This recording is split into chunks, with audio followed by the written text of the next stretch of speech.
No, look, please understand why I have been disqualified.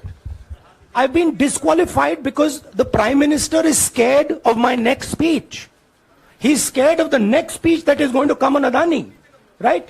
I've seen it in his eyes. So he's terrified of the next speech that is going to come, and they don't want that speech to be in Parliament. That's the issue.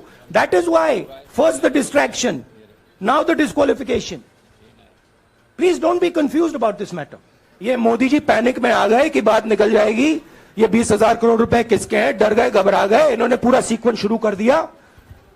ये विपक्ष को सबसे बड़ा इन्होंने हथियार दिया है, क्योंकि जनता के माइंड में अब एक सवाल आ गया है कि जनता जानती है कि अदानी जी भ्रष्ट व्यक्ति है। अब जनता के माइंड में यह सवाल उठा है कि इस भ्रष्ट व्यक्ति को हिंदुस्तान का प्रधानमंत्री क्यों बचा रहा है। यह मतलब अब सब कुछ बीजेपी के लोग, नरेंद्र मोदी जी सब कुछ इस व्यक्ति को बचाने के लिए क्यों कर रहे हैं। दूसरा सवाल, बीजेपी के लोगों ने कहा कि अदानी पर आक्रमण देश पर आक्रमण है। मतलब इनके माइंड में देश अदानी है और अदानी देश है। बात समझिए। नमस्कार, मैं रवीश कुमार। राहुल गांधी ने अपना इरादा साफ कर दिया है कि वे डराने से, धमकाने से सवाल पूछना बंद नहीं करेंगे। पूछते रहेंगे कि गौतम अडानी का नरेंद्र मोदी से क्या रिश्ता है। आज राहुल गांधी ने प्रेस कॉन्फ्रेंस की। उनके साथ जयराम रमेश, अभिषेक मनु सिंघवी, राजस्थान के मुख्यमंत्री अशोक गहलोत और छत्तीसगढ़ के मुख्यमंत्री भूपेश बघेल भी मौजूद थे। राहुल ने कल ही कह दिया था कि हर कीमत चुकाने के लिए तैयार हैं। उनके इस ट्वीट को 53 लाख व्यूज मिले हैं। राहुल ने कहा कि वे पूछते रहेंगे कि 20,000 करोड़ रुपया जो शेल कंपनियों में लगा है वो पैसा किसका है। उन्होंने कहा कि मैंने कोई भी बयान इस तरह का नहीं दिया है विदेश में कि दूसरे मुल्कों को भारत के मामले में हस्तक्षेप करना चाहिए। इसे लेकर मंत्रियों ने लोकसभा में झूठ बोला तो उन्हें भी लोकसभा में जवाब देने का मौका मिलना चाहिए। राहुल गांधी की सदस्यता जाने से यह मामला कम गंभीर नहीं है। लोकसभा के स्पीकर को बताना चाहिए कि क्यों नहीं राहुल गांधी को अपना पक्ष रखने का मौका दिया गया। राहुल ने कहा कि वे सावरकर नहीं हैं जो माफी मांगेंगे, वे गांधी हैं, सवाल पूछते रहेंगे। राहुल गांधी सोचता है मेरा नाम सावरकर नहीं है, मेरा नाम गांधी है। गांधी किसी से माफी नहीं मांगता। और मैंने कहा, पार्लियामेंट हाउस में कहा कि भैया मुझे बोलने दीजिए ना, एक बार तो बोलने दीजिए। 2 बार चिट्ठी लिखी, तीसरी बार मैं पर्सनली स्पीकर से जाके कहता हूं, स्पीकर सर प्लीज, आप डेमोक्रेसी के लोकतंत्र के आप प्रोटेक्टर हैं, मुझे बोलने दीजिए। मुस्कुरा के कहते हैं भैया मैं तो नहीं कर सकता। आप नहीं कर सकते तो कौन कर सकता है? शायद मुझे जाके मोदी जी से पूछना पड़े, वो तो करने नहीं देंगे। तो मेरा जो पॉइंट है, इस देश में लोकतंत्र खत्म हो गया है। इस देश के लोग जो इनके दिल में है, हमारे दिल में है, बोल नहीं सकते हैं। इस देश के इंस्टीट्यूशन पर आक्रमण हो रहा है। और उस आक्रमण का मैकेनिज्म क्या है? उस आक्रमण का मैकेनिज्म नरेंद्र मोदी जी और अदानी जी का रिश्ता है, वो फाउंडेशन है। मैं नरेंद्र मोदी जी पर सवाल नहीं पूछ रहा हूं, मैं अदानी जी पर सवाल पूछ रहा हूं।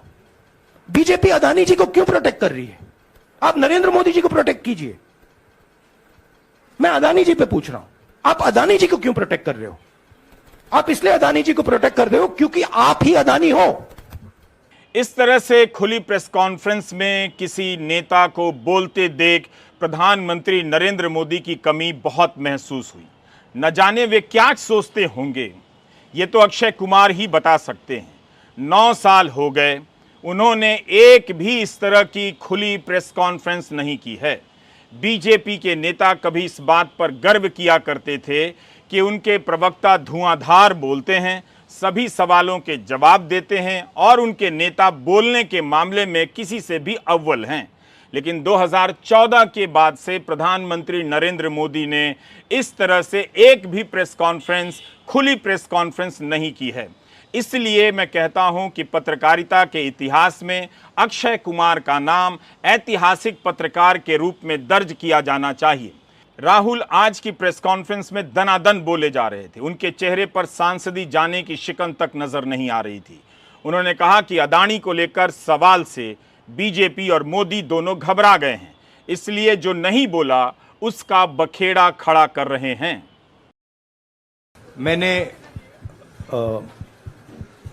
आप सब से काफी बार बोला है कि हिंदुस्तान में लोकतंत्र पर आक्रमण हो रहा है और इसका हमको हर रोज नए नए उदाहरण मिल रहे हैं।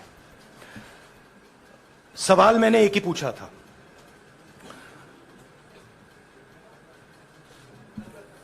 फाउंडेशन पे जाता हूं,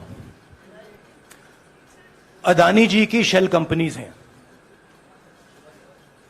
अदानी जी की शेल कंपनीज हैं, उसमें 20,000 करोड़ रुपया किसी ने इन्वेस्ट किया।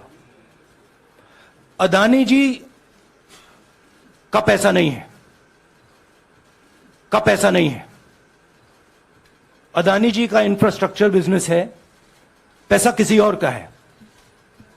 सवाल यह है, ये जो 20,000 करोड़ रुपए हैं, ये किसके हैं?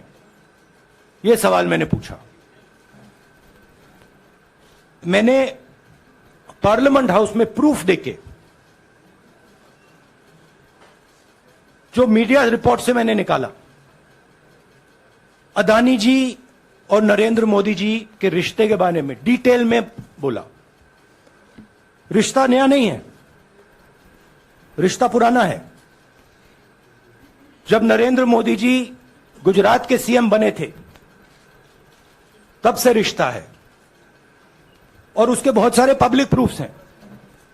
हवाई जहाज में मैंने फोटो दिखाई, नरेंद्र मोदी जी बड़े कंफर्ट में बैठे हुए थे अपने दोस्त, अपने मित्र के साथ।